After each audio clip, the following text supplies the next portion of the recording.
with Sam Seder. The destiny of America is always safer in the hands of the people than in the conference rooms of any elite. Sam Seder. They are unanimous in their hate for me, and I welcome their hatred. We must guard against the acquisition of unwarranted influence, whether sought or unsought, by the military-industrial complex. The Majority Report with Sam Seder. Ever get the feeling you've been cheated?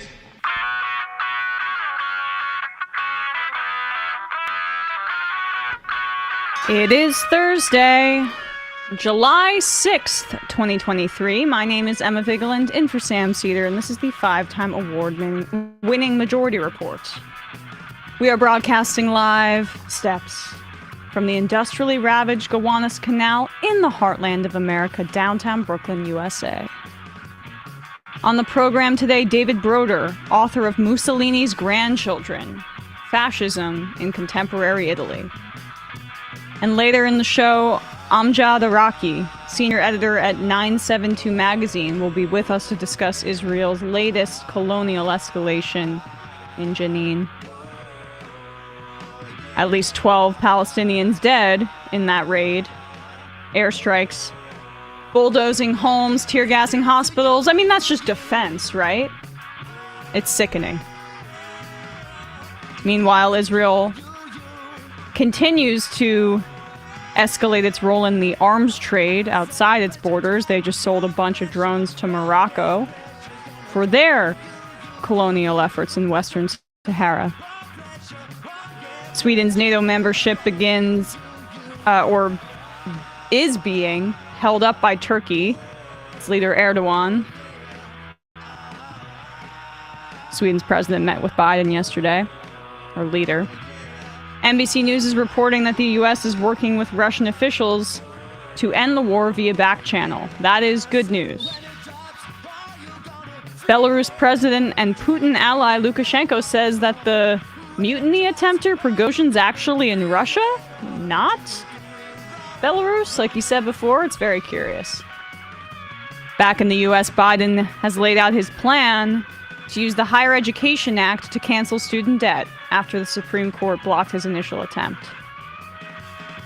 A judge unseals portions of the FBI Mar-a-Lago warrant. Trump doubles his fundraising totals from last quarter in Q2. Much of that is going to his legal defense due to tweaks that he made in his fundraising details. Obviously, I am you. House Republicans mulling plans to slash FBI budget over, Hunter Biden. Hey, but we can talk about that. Multiple shootings over the weekend leave 15 dead and dozens injured. It is another weekend in America. Thousands of LA hotel workers return to work after a multi-day strike over the July 4th holiday. More to come. UPS workers move closer to a strike, walk out of negotiations. And lastly, a government study of PFAS shows that they may be in nearly half of the U.S. water supply. Bad. Is it constitutional for the government to be looking into that sort of thing? Looking into this. All this and more on today's program. Yeah, that is a good point. What would the framers think about forever chemicals being in half of the water supply? I mean, let's just ask the Supreme Court. Oh, they're okay with it. Cool. Maybe the framers would have been like, we're okay with the black part of that going for them. I mean, because they're slaves, so it's fine. Yeah, framers. That's the framers' intent. Would like the liberty, honestly, part of the environment. Hello, guys. Welcome back. We had quite a long break. I mean, it feels like Monday, except Sam's not here, but it's really Thursday. And the weekend is closer than it is on a Monday. I mean, nice. Matt's got some pep in his step. I'm feeling pretty good, even though it is hotter than the surface of the sun here in Brooklyn. So yeah, not to reprise. We kind of left the storyline of the air conditioner in studio in last summer. Right, but we have a sequel this summer. There's a little bit. It's completely over. The new one we got in here is clearly overmatched for days like today and not really doing it. It's better than last summer. Way better. I mean, it's not turning off our power, but that's good. Yeah. But it's not really cooling. but we are Very grifters, well. right? Yeah, Like, exactly, so much so that we can't even like. We're drowning in MSNBC cash. We're drowning in our sweat, is what we're drowning. It's like 85-degree MSNBC cash. Yeah, exactly. It's wilting. Just enough to keep the lights on. Damp bills. Anyway, I wanted to highlight this before we get into we speak to our two guests. I normally would have obviously led with the story about what's happening in Jenin, the latest escalation of settler colonialism, but we will be speaking with our guest at length about that. This is actually a fun story from over the weekend.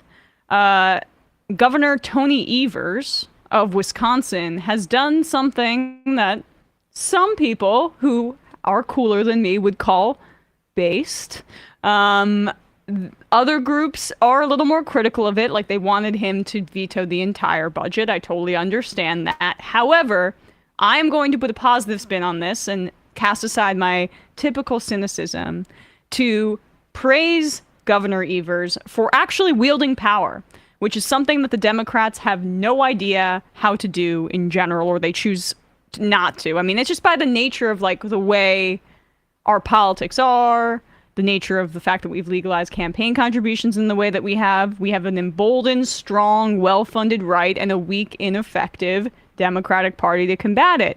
However, the art of the possible, I think, is what they used to call it. Remember hearing that before? I I'm trying do. to look up who. Oh, Otto von Bismarck. So the namesake of my hometown. Gotcha. Well, I mean, like this though is, I'm sure Tony Evers lived through many years of like seeing in Wisconsin politics. I know he did, of the Republican Party playing this game of wielding power and circumventing democracy in their case for years and years. And he says, well, two can play at this. So this is incredible. This is out of the Milwaukee Journal-Sentinel. Governor Tony Evers, a former public school educator, used his broad partial veto authority this week to sign into law a new state budget that increases funding for public schools for the next 4 centuries. And the way he did it is really the funniest part.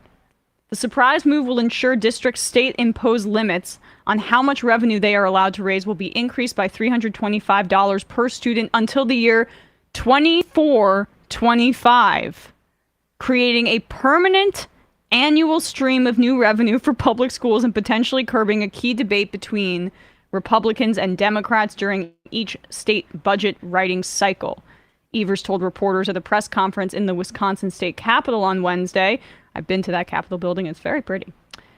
His action would provide school districts with predictable long-term increases for the foreseeable future.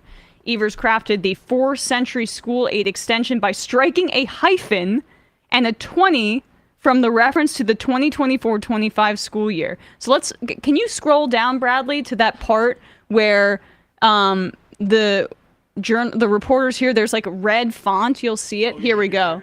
They show what he did essentially here, which was, it's like the equivalent of correcting a student's paper. And I know Evers comes from a teacher background, so this is part of it.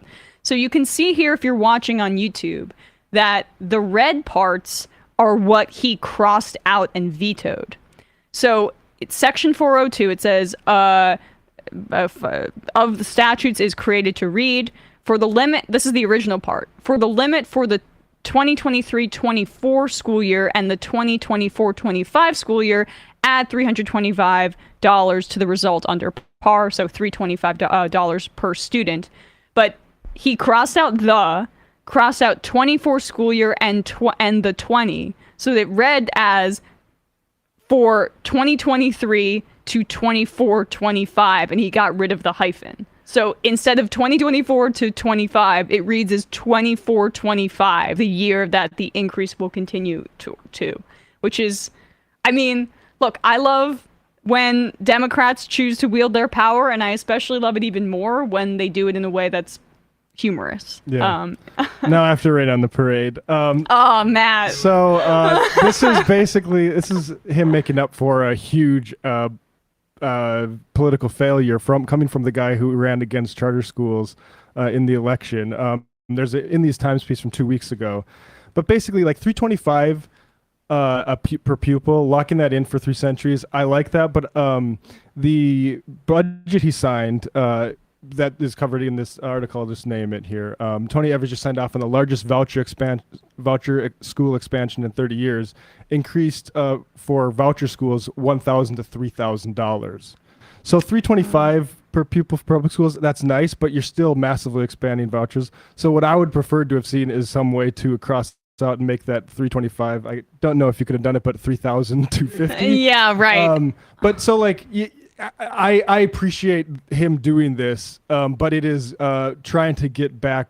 It's a half step forward where there was a full step backwards, I think. You're right. You're absolutely right. And I'm perhaps a bit dazzled by the flair of it all. It is a funny thing to do. Yeah.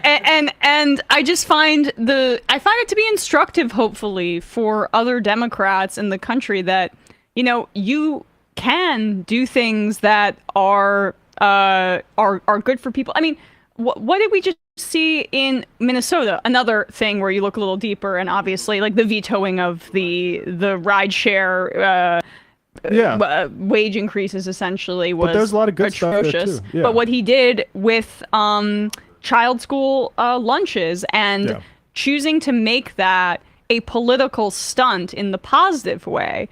I'm blanking on the governor's name of Minnesota. Tim Walz. Yeah, and he had this huge press conference with a bunch of children cheering as he signed free school lunches. And the Republicans are like, this is actually bad. Yeah, and you're like, oof, I don't know about that, buddy. And then here with Evers, who has a background as a teacher, doing this, making it a stunt, this is going to go far and wide, and people are going to be like, yeah, but we should have more funding for our schools, for our public schools. This is cool and something I'm in favor of. So the finer details, obviously, they paint a bit of a different picture. But like the Republican Party in Wisconsin has been as bullish, as anti-democratic, as uninterested in compromise as any faction in the country. And I think that you should wield power in a way that corresponds with the urgency that is necessary for so many millions of families in this country. So, but their purposes are for corporate greed and for tax cuts for the wealthy, which was another part of what Evers vetoed here were tax cuts for the richest people in Wisconsin. But, and then also I believe he removed a measure that had to do with prohibiting Medicaid payments for gender-affirming care for trans people, which is also good. But the point is that the Republican Party in Wisconsin is about to get a taste of their own medicine, and I can't wait. A lot of people are asking if this kind of machination can be overturned by the court system. Hey, lucky for us, the Wisconsin Supreme Court is flipping to liberal after that consequential election from a few months ago. Janet, I can never say her last name, won that seat. Protasiewicz. Oh, thank you, Bradley, as always. Janet Protasiewicz won that seat, and so it will be a liberal Supreme Court in Wisconsin. So sucks to suck.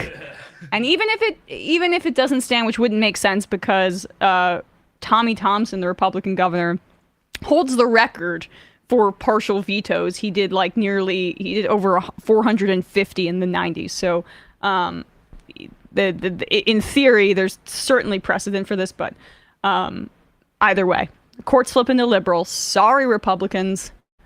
Evers just flexed on ya.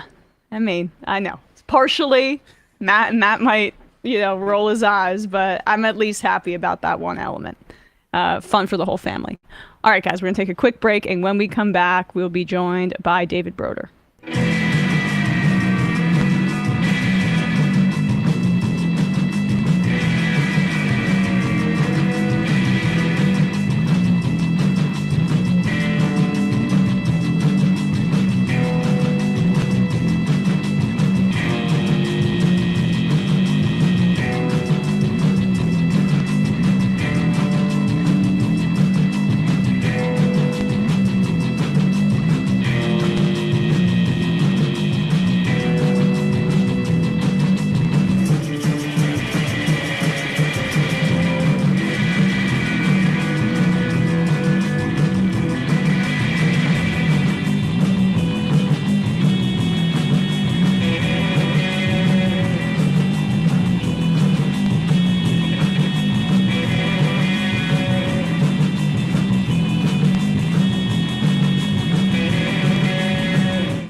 are back, and we are joined now by David Broder, Jacobin's Europe editor, author of Mussolini's Grandchildren, Fascism in Contemporary Italy. David, thank you so much for coming on today. Oh, thanks for having me on. So before we get into your book and talk about Italy, I know you write a lot about France as well. I just wanted to touch base because I saw you wrote a piece in Jacobin on the murder of the 17-year-old Nahel, I believe is his name in France, and the uprisings that have followed. Just so we can touch on this story for our audience, if you could just give people a rundown of where we're at that moment and what the significance of the protests are. Well, I think the protests are, of course, in response to the appalling police killing of a 17-year-old.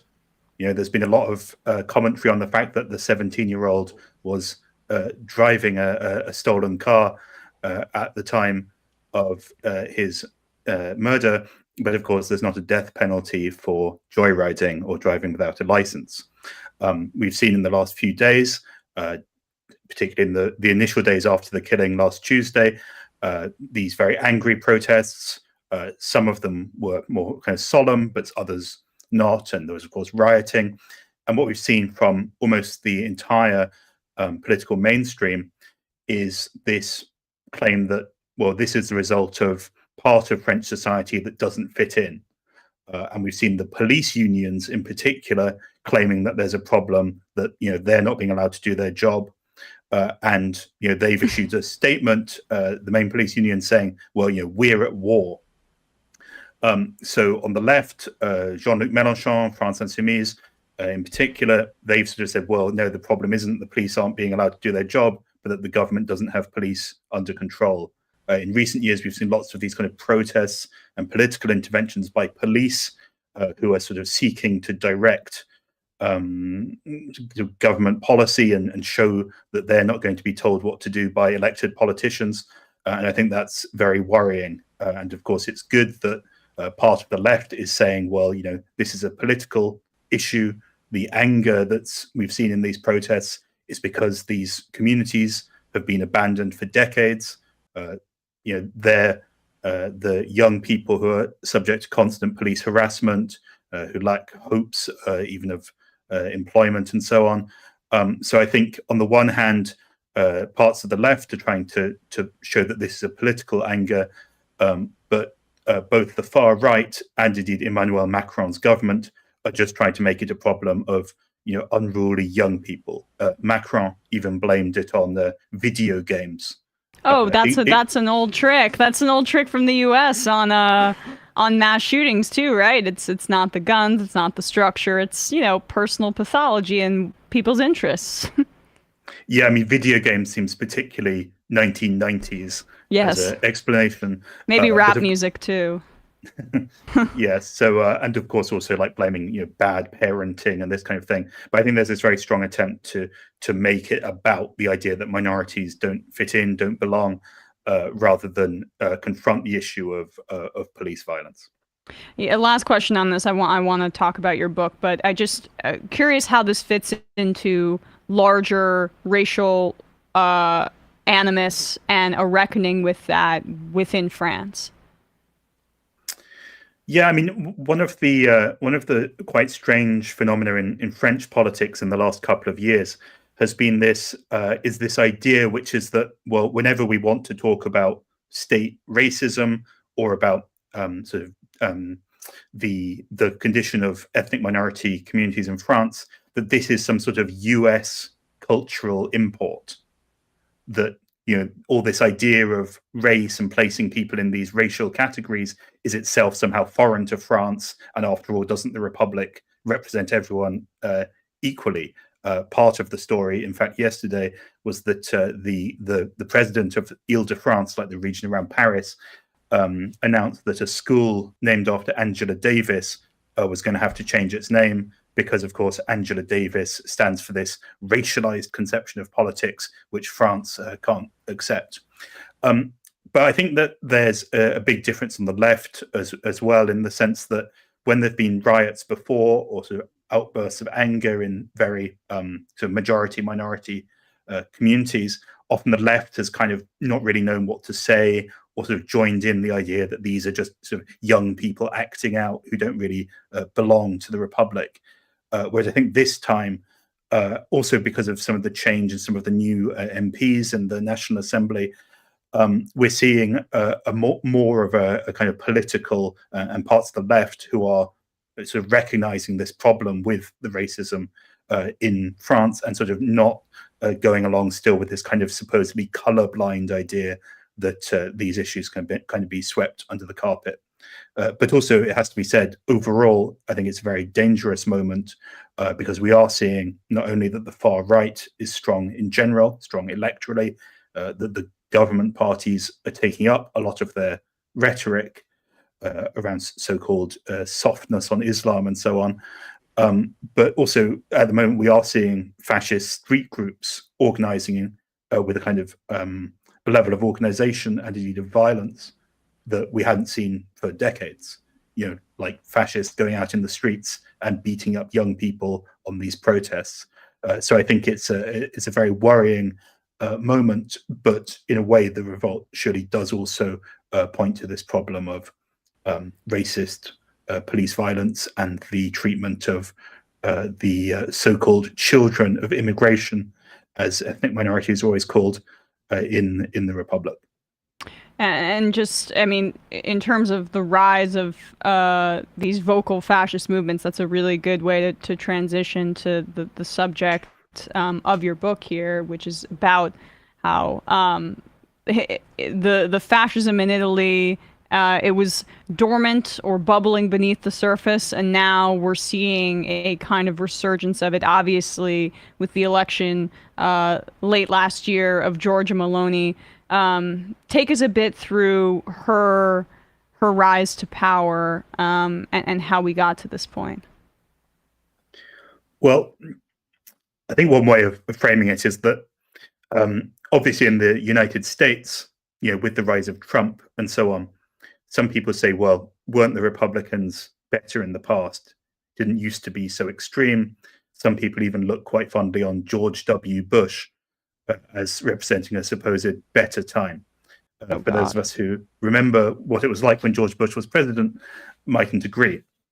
And similarly, in Italy recently, when Silvio Berlusconi died last month, of course, the right-wing prime minister in the 90s and 2000s, when he died, there was this kind of idea that, and he got a state funeral, there's this kind of idea that, well, you know, he was a sort of limit against populism.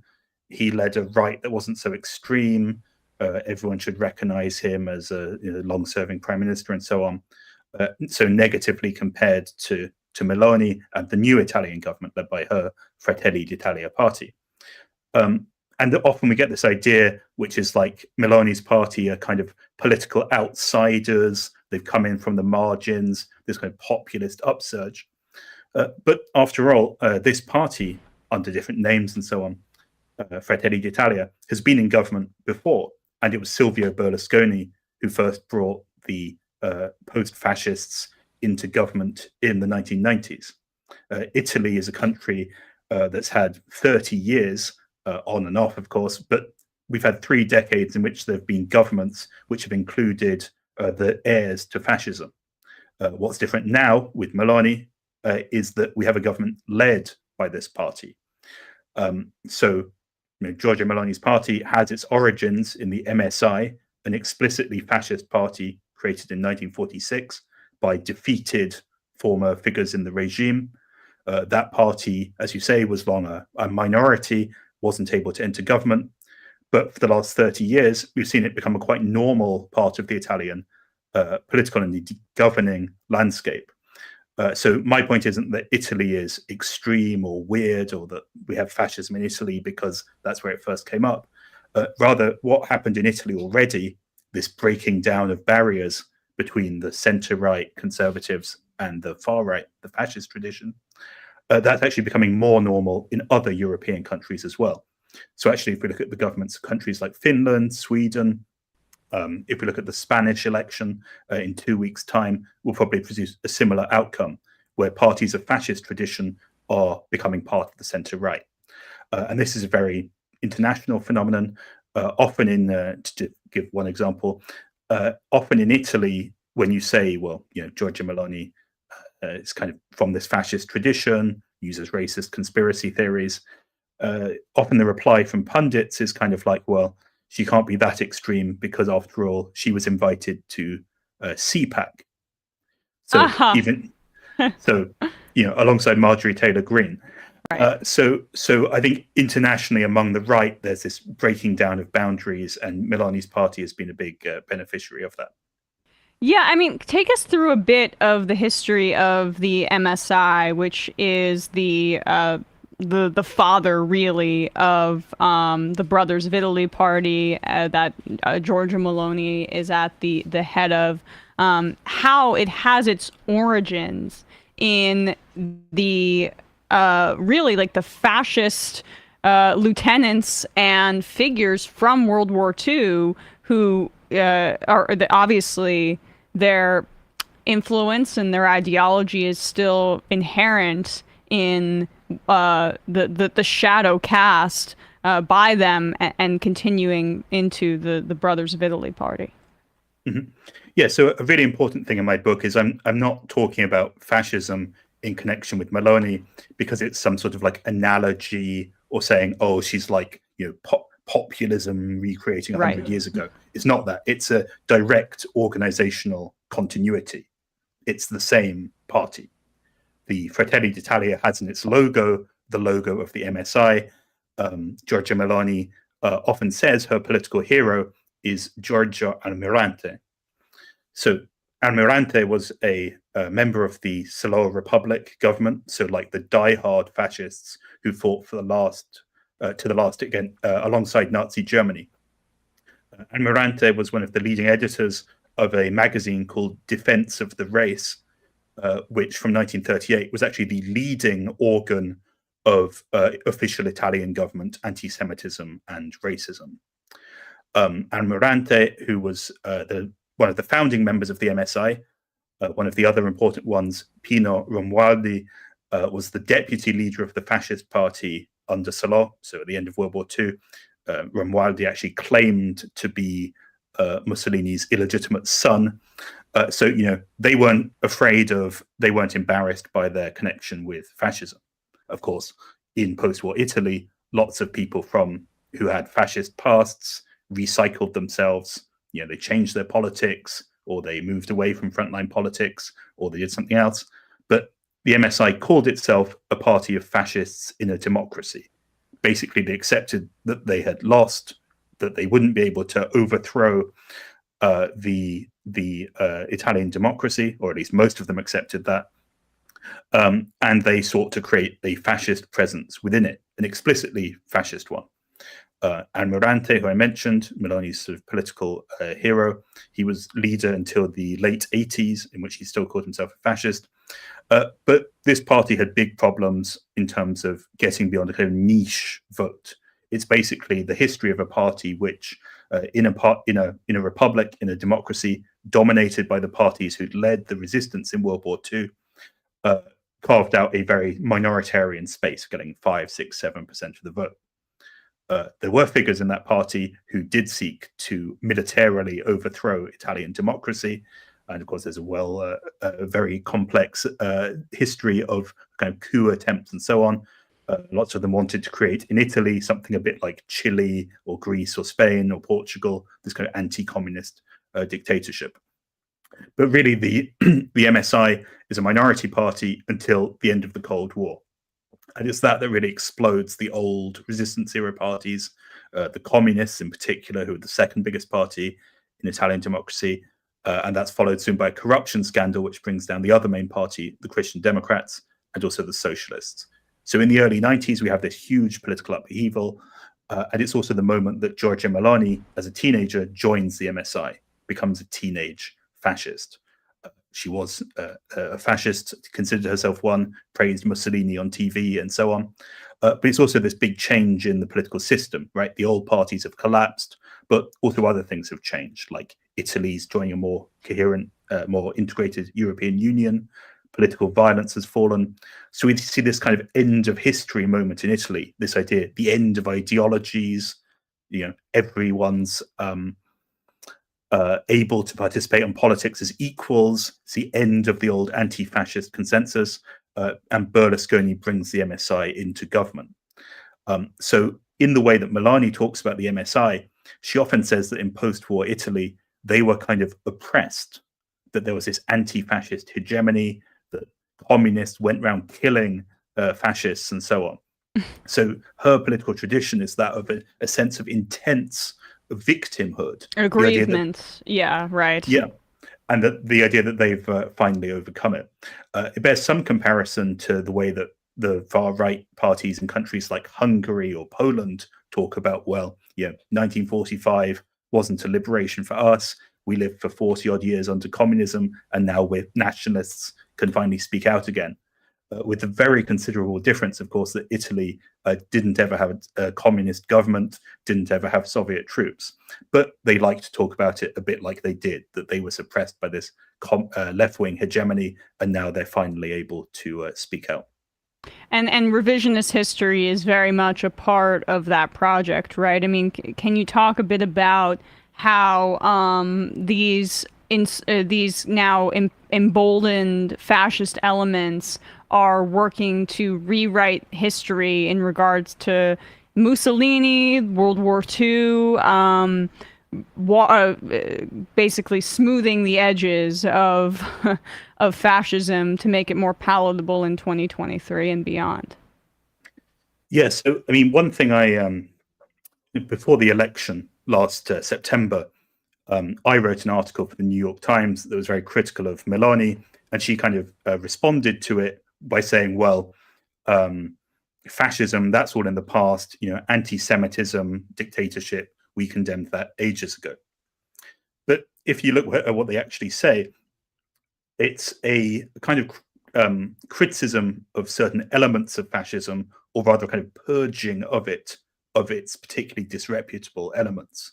I think quite typical of that is the way that they talk about the Holocaust, is that they kind of criticize Italian collaboration with Nazi Germany's role in the Holocaust, but they don't really kind of question what about fascism led to that outcome. So they defend the fascist tradition, just shorn of some of its elements. But what I talk about in the book really is the main focus isn't on saying, well, Mussolini was great actually, or we should try and rebuild like the fascist empire. What they want to do instead is show that the fascists were victims, to say that it was the others who were worse, to relativize and prettify fascist history by making it a history of defending Italy against communists. So is it the problem of the problem wasn't the fascism, it's the collaboration outside of our borders with actors who are much worse, and that's why we should, keep our fascism within our borders, essentially. It was too expansionist. Yeah, so a very big, and that actually not just on the far right, like along quite a broad spectrum of kind of pop culture, TV pundits, this kind of thing. It's very common in Italy to hear this idea, which is like fascism wasn't so bad till it got mixed up with Adolf Hitler, who was considerably worse. So this idea that, well, fascism did good things too, didn't Benito Mussolini, set up insurance systems and build roads and this kind of stuff, much of which is also very exaggerated. But the real focus is on making Italians victims. So like the really classic way of doing this, and is very mainstream, very normalized, you hear it all the time, is this idea that communist partisans, and particularly in Yugoslavia, committed genocide against Italians. So at the end of the war, the Italians killed by partisans, they're the real victims.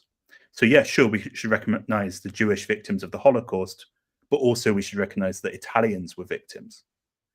So what it does is it establishes this kind of parallel, which makes no sense, whereby both the people who organized the Holocaust and the victims of the Holocaust are all just so many victims, and we should remember them all equally. This kind of revisionism is very commonplace, dominant. It's even there's these kind of official memory days, which sometimes even commemorate Holocaust victims and Italian fascist victims together. But what I'm trying to show as well is this isn't just a weird or ridiculous vision of the past. It only is ridiculous. For example, even if some of the people were killed unfairly and so on, would we compare the German victims of Allied bombings to the victims of the Holocaust? I don't think so. But my point really is that it's not just about history or the past, but it's about Italian identity today. It's about presenting the idea that there aren't these victim groups or countries with historical responsibility. Rather, Italians are victims too. Italians are subject to threat. They're, again, like in World War II, their ethnicity, their nationhood is under threat. So we have this idea, often voiced by Meloni herself, which is this idea of the communist and financier, speculator, usurer conspiracy to destroy the Italian people through immigration. So that's just great replacement. The Jews are doing it basically, and I mean that informs. I know that for like there's a blockade for migrant boats and things like that, right? That's inherent to her politics. Yeah. So basically, Fratelli d'Italia have an ethnic idea of what it means to be Italian. You're Italian by descent, by family, not by living there or being born there.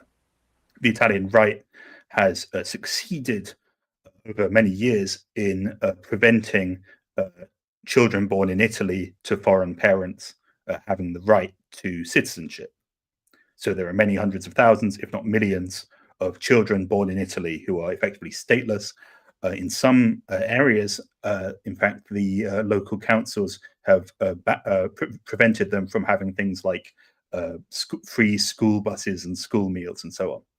But it comes back to a basically ethnic conception of politics, which is that Italians are under attack in World War I, in World War II. They fought to defend their nationhood, and now again, they need to fight to defend it.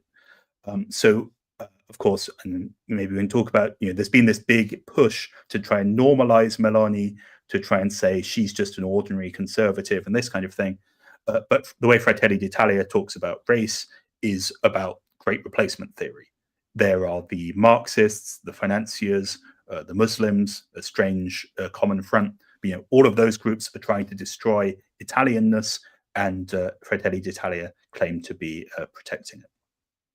Lastly, before I let you go, I wanted to see if you could touch on how Giorgia Meloni's gender plays into this as well. I mean, I think you drew a comparison to Marine Le Pen in France, who they both lead fascist far-right movements, and it almost has like this Christian traditional conception of family or motherhood that's embedded into it. What is the angle that she approaches that from?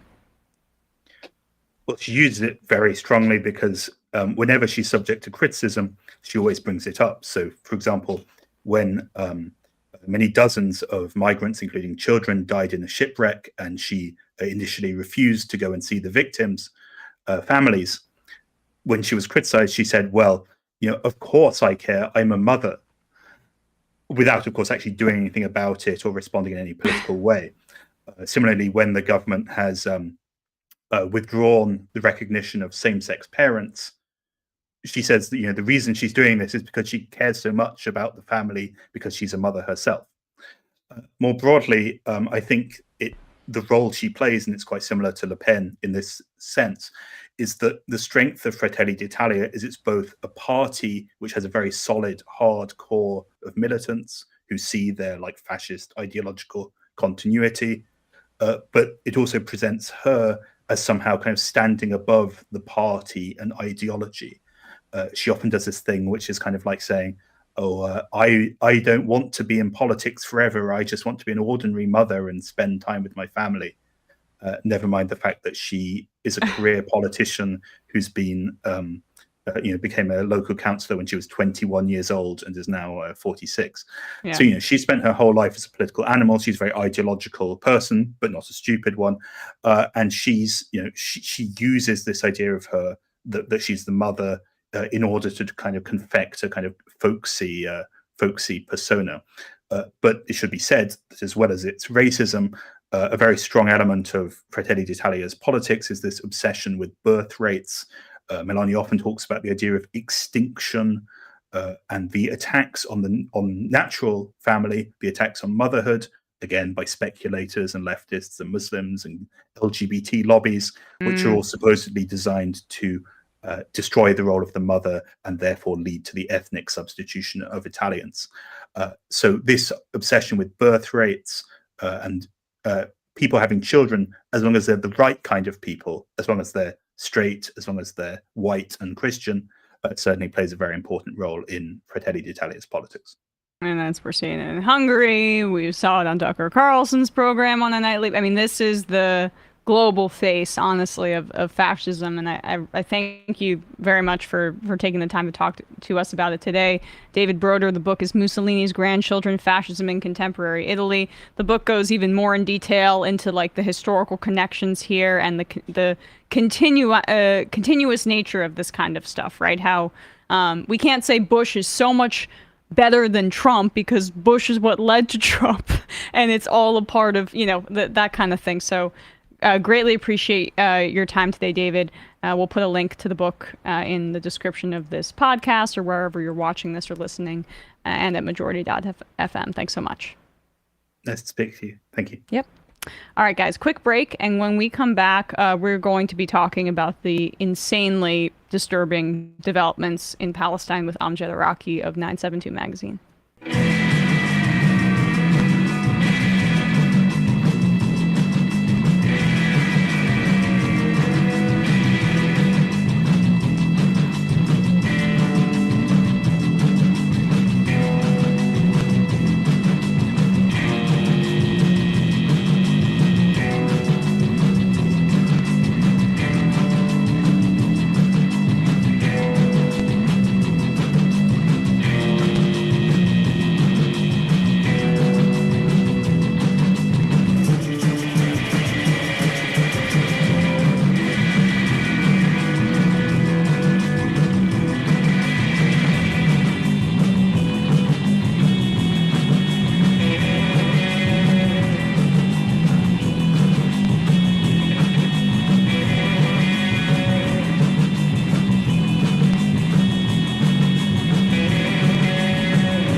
We are back, and we are joined now by Amjad Iraqi, senior editor at 972 magazine. Amjad's been on the program before. Thank you so much for coming on today. Thanks so much for having me. So, obviously, a really scary time right now in the occupied territory. Over the weekend, Israelis executed what you speak about in your piece as settler pogroms, which was a multi-day raid, killed at least a dozen, including children. There was other violence, tear gas fired into hospitals, according to reports. Can you just catch our audience up on this latest instance of the horrific settler colonialism that I feel like we'll be covering till the end of time? Yeah, it's unfortunately been quite an intensive couple of weeks in Israel-Palestine. This week, the biggest news story was this Israeli military operation that lasted for 2 days in the Jenin refugee camp, which is in the northern occupied West Bank. But to kind of understand how this particular operation came about, its most short-term retrospect is to go back just a couple of weeks.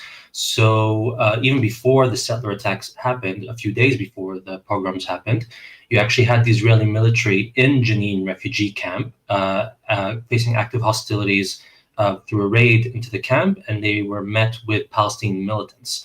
And then there was quite an intensive fight to the point that even the Israeli soldiers were coming under serious threat, such that the Israeli army actually turned to air power, in this case, an Israeli Apache helicopter, which fired missiles into this battle zone, which was the first airstrike in the occupied West Bank in about 2 decades.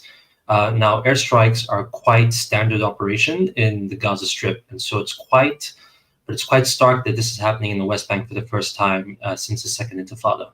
And then 2 days later, you had the Israeli army actually employ a drone strike in order to target the Palestinian militant cell, showing that this use of air power is once again returning to the West Bank for the first time in a long time. A few days after that, after there was a shooting attack in an Israeli settlement which killed 4 Israelis, you then had this several days of hundreds of Israeli settlers descending upon Palestinian villages, burning homes, burning cars, attacking Palestinian residents at will. At least 1 person, I think, was killed, and quite many wounded. And basically, all of this eventually culminated into the operation that we saw this week, a combination of the Israeli army being quite taken aback by the confrontations that they saw in the Jenin camp, and by the settler push to kind of instill their authority over the occupied West Bank, and such that the Israeli army decided to insert itself into the camp through this ground invasion with aerial assaults, leading to massive destruction and displacement. So this operation isn't happening in a vacuum. It's actually and this itself is part of a longer culmination of an operation in Jenin that's been going on for 1.5 years, as well as cities like Nablus and others. But this is the important kind of immediate context to understand how we got to this particular event. Let's play this clip here. This is from Al Jazeera English. They got this video of bulldozers being driven by Israeli forces into Jenin, the refugee camp there, and we can talk a little bit about the significance of Jenin in a second. But this is some of the footage of homes just being demolished, communal spaces being destroyed by Israeli forces because they essentially got the green light for the settler colonial effort. I'll keep saying it by the Israeli courts.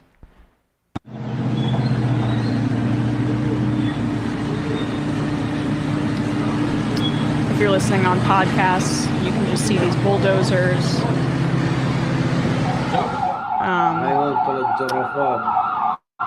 pushing aside massive amounts of rubble in Jenin.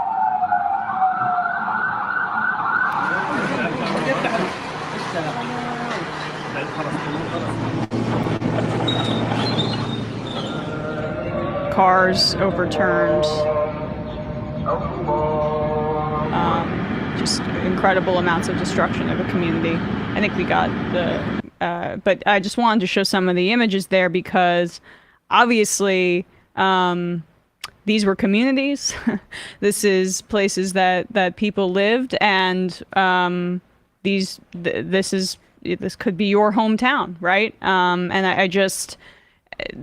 essentially, what happened here is that Israel just said, well, then that's ours now. And when you see that kind of image, it just shows how the idea that this is a defensive operation in any capacity is so insane. Yeah. I mean, this is the kind of the cruel irony of life in the occupied territories. So cities like Jenin and Nablus in the West Bank are theoretically supposed to be under the governance of the Palestinian Authority, according to the Oslo Accords. So in theory, it is the PA that is supposed to be in charge of like security and law enforcement and provision of needs, etc. But what's been the case under the provisions of Oslo and what we've seen in practice is that the Israeli army can go into Area A as it pleases. And this in addition to the military basically launching regular raids, especially in a place like Jenin, which has such a history of political and armed resistance. It's keeping in mind the large matrix of control that Israel has over the entire occupied territories. not just in its, I mean, there's its land and there's its economy, its, entire ability of freedom of movement and permit systems. Like all this is like cages upon cages that enwrap around this area. And so the kind of scenes that you're seeing right now in places like Jenin, the army claims that it's basically targeting with precision militants, but the way they're actually practicing the strategy is that every civilian area is itself a potential target.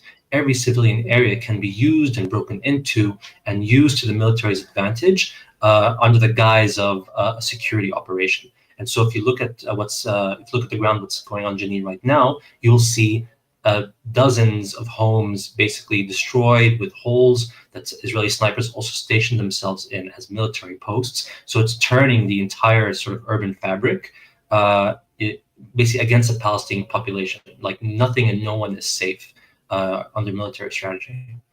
And can you flesh out that strategy even more for the purpose of the Israeli government? Why they essentially want to take over Jenin, push out Palestinians, and what Jenin has been historically in relationship to Israel? So Jenin has a long history of both like social and economic life for Palestinians, dating back way before the Nakba, and certainly afterwards as well, in terms of general political resistance as well as political activity as well as militant resistance. Like Jenin and Gaza are often kind of paired together as being quite these centers of trying to push back against Israeli rule and Israeli control. And it's precisely because of that identity, pardon the Moss called background. And it's part of that identity that has made it such a target of Israeli repression for such a long time. There's a reason why Jenin was also at the center, or much of the center of Israeli repressive policies during the Second Intifada about 20 years ago. And we're seeing this kind of return in more recent years. Now, in the past, Palestinian militant groups used to be primarily affiliated with particular political factions like Fatah and Hamas and Islamic Jihad. And while you certainly still have that today, what's really defining the militant groups these days is actually trying to steer away from these kind of political affiliations. It's actually quite a mix of different factional backgrounds and ideologies, and really driven by Palestinian youth, many of them who were born during or after Oslo, who've really just known a life of complete disillusionment, despair, and death. With the promise of Oslo and the promise of any sort of freedom and liberty is completely destroyed by the entrenchment of the occupation and the entrenchment of a system of apartheid. So these kind of militant groups have really posed a huge sort of problem for the Israeli authorities, in that there's no real political target to go to, and all they can do and rely on is this doctrine which they've applied, especially in the Gaza Strip, which they kind of euphemistically call mowing the lawn or mowing the grass. And the underlying principle of this idea is that there is no real solution to eradicate Palestinian resistance, no matter how hard we try and no matter how hard we beat Palestinians. And so the idea of mowing the grass is that we undercut their capacity, we assassinate some of their militants in an almost cyclical pattern, and then we'll be back the next time and the next time and the next time. And this is most closely associated with Gaza and is manifested in many respects across the territories. But in Jenin, we saw that being played out in full force. It is just about undercutting that capacity for a little bit, but the raids are going to continue. The military control is going to continue. The targeting of any kind of political activity is going to continue. So this is the doctrine that's really playing out. And I would just highlight in particular, there's a reason why I keep mentioning this doctrine, how it's played out in Gaza, because there's often an exceptionalization of what's happening in the Gaza Strip, separate from the West Bank or the rest of Israel-Palestine. But what we're seeing in Jenin is the way that apartheid itself operates as a kind of multi-leveled or almost like a spectrum of institutions and methodologies, which are rooted in the same agenda of complete domination for Jewish Israelis and complete subjugation for Palestinians. And now the Israelis are trying to enact that even further, or to escalate those levels in places in the West Bank for the first time in quite a number of years. I think that is so well said, and really underscored by the fact that the Israeli court system sanctioned this, right? I mean, it gives this veneer of legality and respectability. When you look at international law, it completely flies in the face of that. When you look at just like the morality of it on its and what's truly happening, the plight of Palestinians, there's completely no justification. But through their more official appearing structures, they imbue their apartheid, the actions of apartheid, with like this artificial sense of order, when in reality what this is just a continuation of decades longs of violence. Absolutely. And here I want to quote actually a colleague, Lara Friedman from the Foundation for Middle East Peace, who really sums this up very well, in that there's a difference between rule of law and rule by law.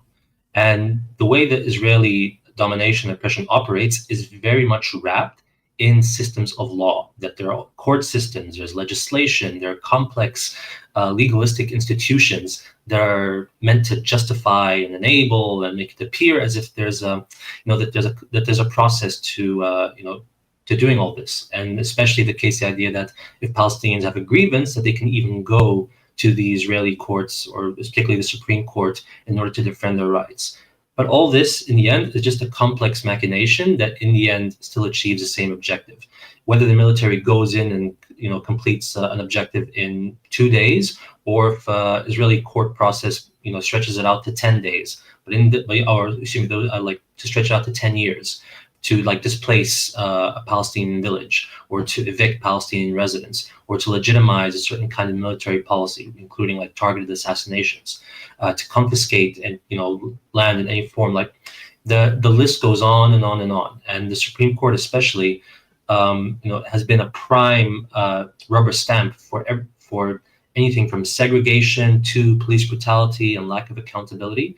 Even just today, for example. I don't know if some listeners might have heard that 3 years ago there was a young Palestinian autistic man in Jerusalem, Iyad al-Hallaq, who was killed by a border police officer in Jerusalem. And basically 3 years later, today, the Jerusalem District Court basically acquitted the officer and said that he made an honest mistake, quote unquote, in confusing Iyad as a terrorist instead of like a man with a disability who was actually on his way to like a school or for lessons, and that he was even accompanied by someone who was there screaming at the police officer that he's a disabled young man and that not to shoot. And the police commissioner welcomed the verdict. The border police commander welcomed the verdict. The national security minister, Itamar Ben-Gvir, welcomed it. And so this is the political, legal, and military system, all coalescing around that same agenda, supporting one another as much as possible. And in the end, Palestinians, even one of the most innocent people you can think of, is also basically,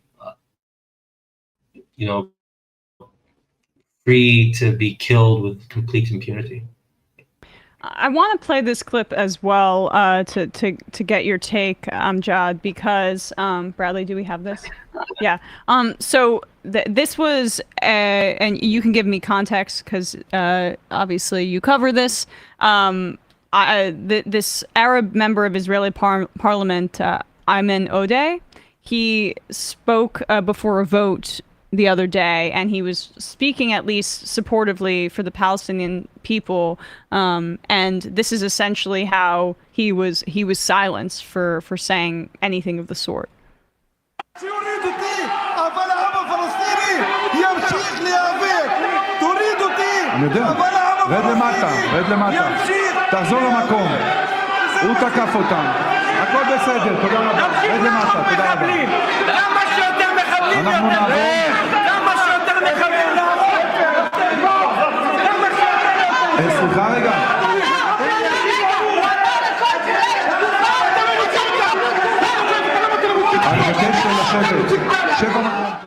So for people listening on the podcast, he says, "Take me down," but the Palestinian people will continue to fight.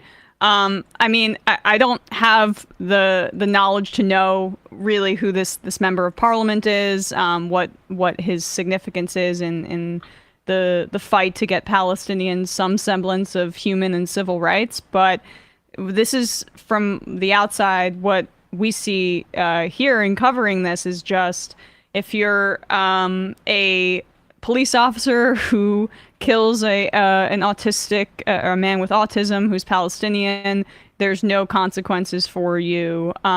If you are if you're trying to go through an official Israeli institution and say, try to get recourse for your house being taken away from you by an Israeli settler, there's no path forward for you as a Palestinian in that way.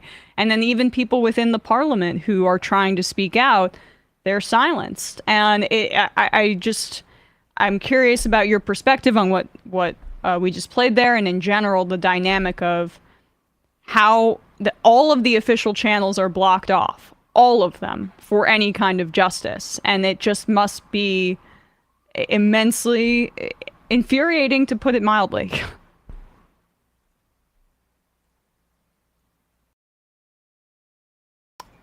Oh, Amjad, are you still there? Oh, Amjad, your audio cut out really briefly. Can we hear you? Check 1 2. Check 1 2. Yeah, we're gonna go to break. We'll go to a really quick break, and hopefully we can get him back.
We are back with Amjad. Sorry for the technical difficulty, but yeah, Amjad, just if you don't mind responding to what we just played.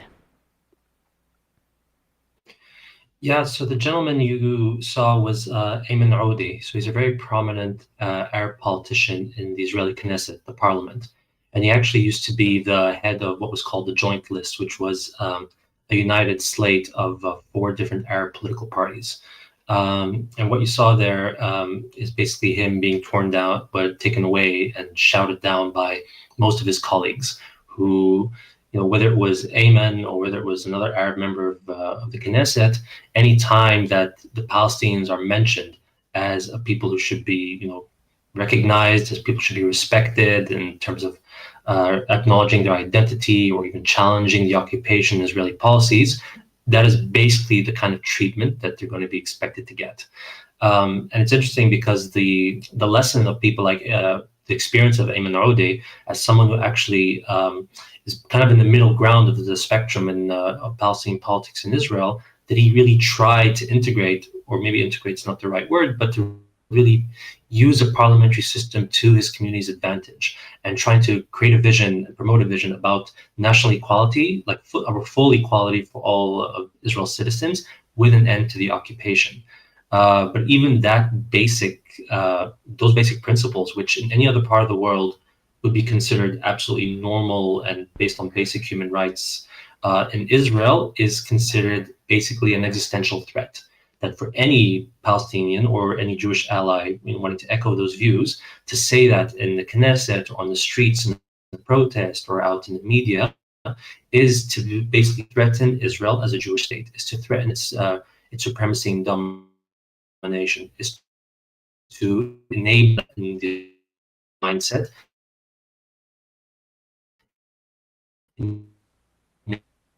enable terrorism of some form. So politics is that it doesn't want to consider this is the being this is the sad. Amjad, I'm sorry, you cut out briefly at the end. We were able to catch most of it. Not sure if you can hear us now, but just want to thank you regardless for coming on. Amjad, I think I can see you now, right? If you can hear me, just let me know. But 972 Magazine, please check out Amjad's work over there. It's really awesome. What's great about 972 is that they are progressive. They speak and write about the plight of Palestinians in English. So I think it's really easy for a Western or like a US or UK audience to kind of digest. So we definitely check out 972 Magazine. All right, guys, with that, we are going to wrap up the first hour of this program and head into the fun half. Let me just say the IMs were down for a majority of the broadcast. We just had a little bit of a hiccup in our system. I'm getting some now, so if you guys sent something earlier, resend it. I should be getting the IMs now. With that, Matt, what's happening on Left Reckoning? I'll say ESVN, we didn't have an episode this week, but we'll be back on Monday. Left Reckoning, Griscom and I recorded a conversation with Benjamin Fong on his book on quick fixes on drugs, a history of legalization, sort of an updated, more Marxist version of the Johann Hari book, Chasing the Scream.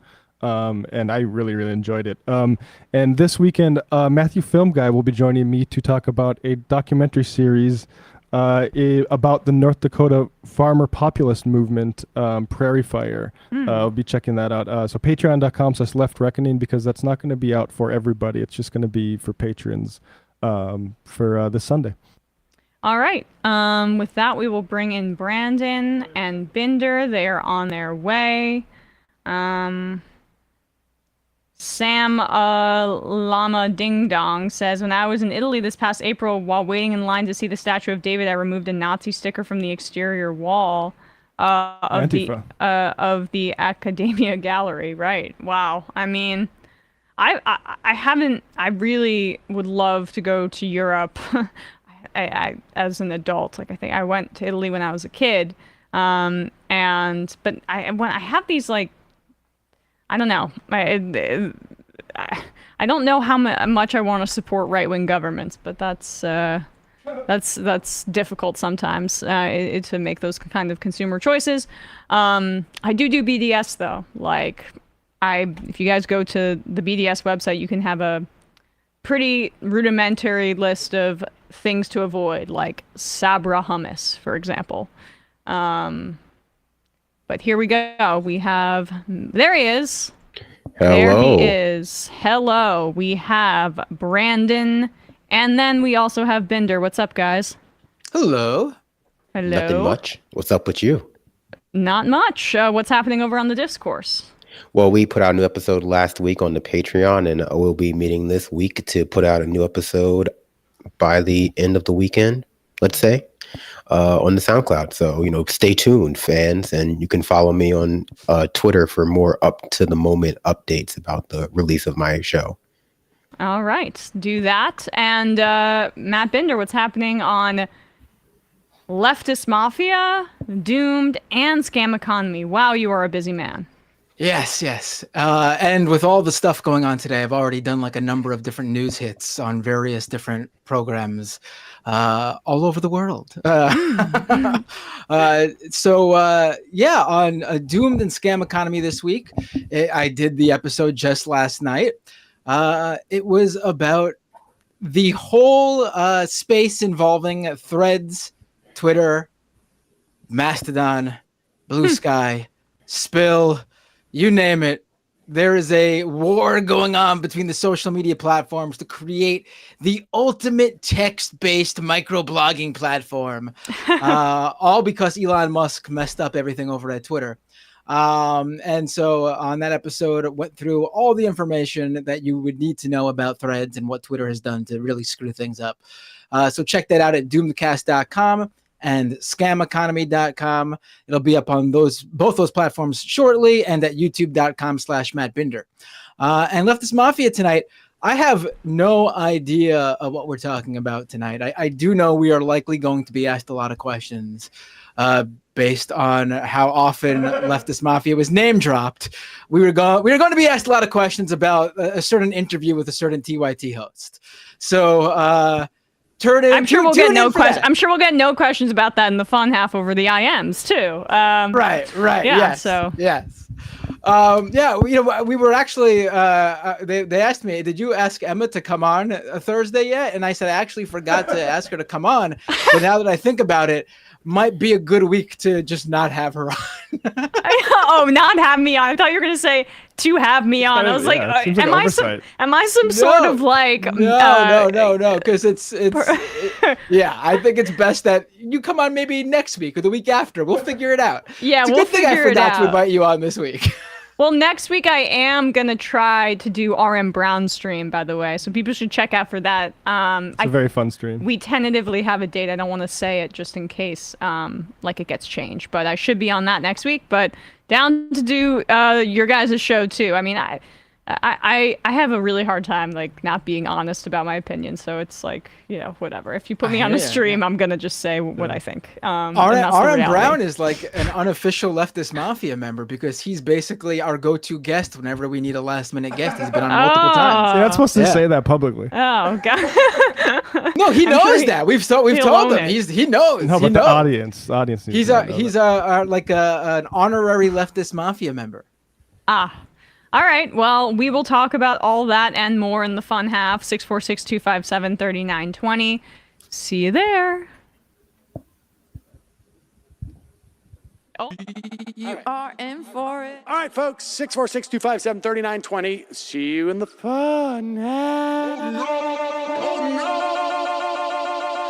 Are you ready?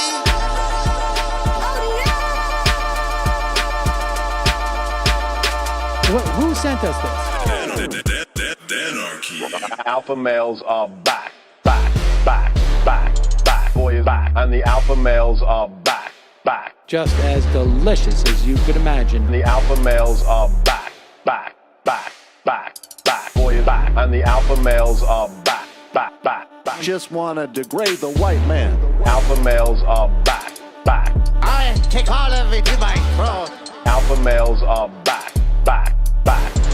Snowflake says what? The alpha males are back. You are a madman! And the alpha males are back. Oh no, Sam Seder, what a fucking nightmare! Can you bring back DJ Denner? Yeah, or a couple of them, just put them in rotation. DJ Denner. Well, the problem with those is they're like 45 seconds long, so I don't know if they're enough of a break. That's fucking nonsense. See white people doing drugs, they look worse than normal white people, and all white people look disgusting. And the alpha males, psych, fuck them. Snowflake says what? What?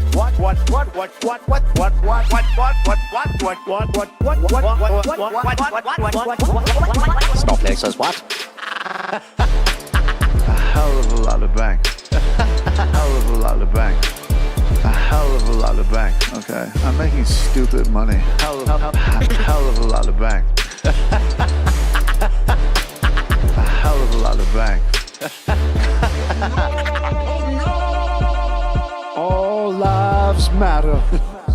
Have you tried doing an impression on a college campus? I think that there's no reason why reasonable people across the divide can't all agree with this. Psych. And the alpha males are back, back, back, back, back, back. And the Africans are black, black, black, black, black African. And the alpha males are black, black, black, black, black, black. And the Africans are back, back, back, back. When you see Donald Trump out there, doesn't a little part of you think that America deserves to be taken over by jihadists? Keeping it 100. Can't knock the hustle. Come on, fuck 'em, fuck 'em. Things I do for the bigger game plan. By the way, it's my birthday. Happy birthday to me, Jew boy. I have a thought experiment for you. And the alpha males are back, back. Africans are black, black. Alpha males are black, black. Africans are back, back. Come on. Come on. Come on. Someone needs to pay the price for blasphemy around here. I am a total pussy.